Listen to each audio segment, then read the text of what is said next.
बिस्मिल्लाहिर्रहमानिर्रहीम। यार ये बंद कर दे जिक्र। लाखों करोड़ों दुरूद मोहम्मद मुस्तफा सल्लल्लाहु अलैहि वसल्लम की आल पर, औलाद पर, उसकी उम्मत पर।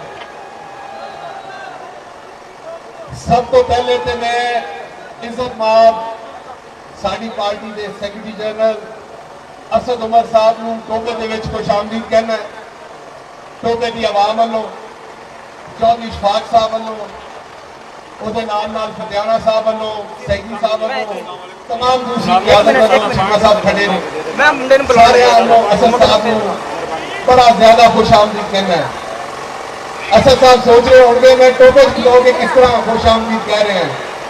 असद साहब ये मेरे नानकिया का जिला है, मैं इतों की धी का पुत्र है, इसलिए भी मेरा घर है, इसलिए इतों खलो के मैं तुम्हें खुशामदीद कह रहे हैं।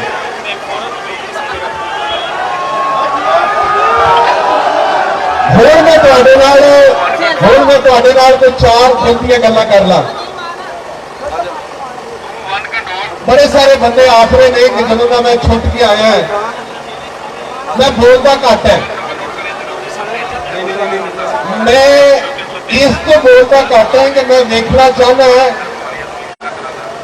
कि जो असी पूरी तरह तैयार हो गए। तुहानू पता है कि इत्थे असद साहब को दसो क्या वो जिला है जिथे मिल्क शेक का गिलास भी 1 लीटर का होता है। इत्थे के जिमीदार जो तक रात को 5 सेर दुध पी के ना सोन उन्होंने सुकून नहीं होता, तो फिर साडे कोलों अद्धियां गल्लां नहीं होंदियां, साडे कोलों पूरियां गल्लां होंदियां ने।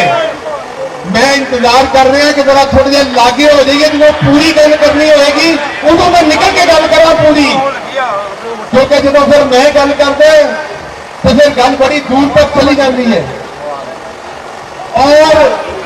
और मैं जिन्होंने रंदा फोड़न की गल की थी मैनू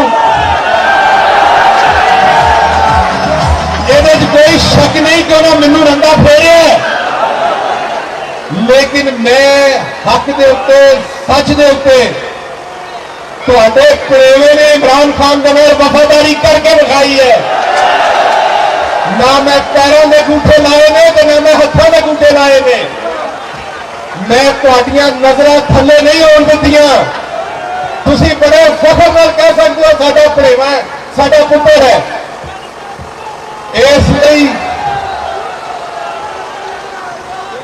इसलिए मैं तुहानू एक गल दसना चाहना है,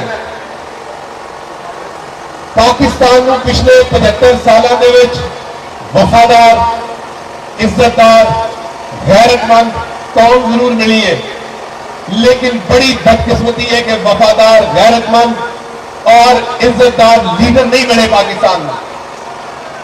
75 साल बाद पाकिस्तान की किस्मत के एक लीडर आया जिसका नाम इमरान खान है। वो वफादार भी है, वो गैरतमंद भी है और वो गरीब का ख्याल करने वाला भी है। असद साहब बड़े सीनियर ने, मैं भी इमरान खान के मोढे के पीछे खलो के उन्होंने वज़ीर आज़म के तौर पर फैसले करते देखा है।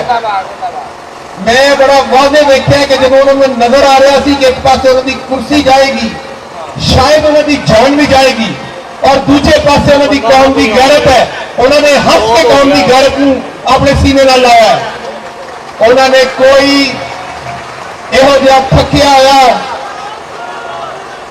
या लिस्सा फैसला नहीं किया जिहदे नाल कौम की गैरत थले जा सकती होवे। वक्त बड़ा घट है, इसलिए मैं तुहाडे नाल थोड़ी गल करांगा। तुसीं 2 दिन पहले असद साहब का खिताब भी सुनिया लाहौर दे विच, तुसीं उहदे तो पाकिस्तान तहरीक इंसाफ की पूरी लीडरशिप का किबला भी देख लिया और इमरान खान के पीछे खड़े होने का जज्बा भी देख लिया।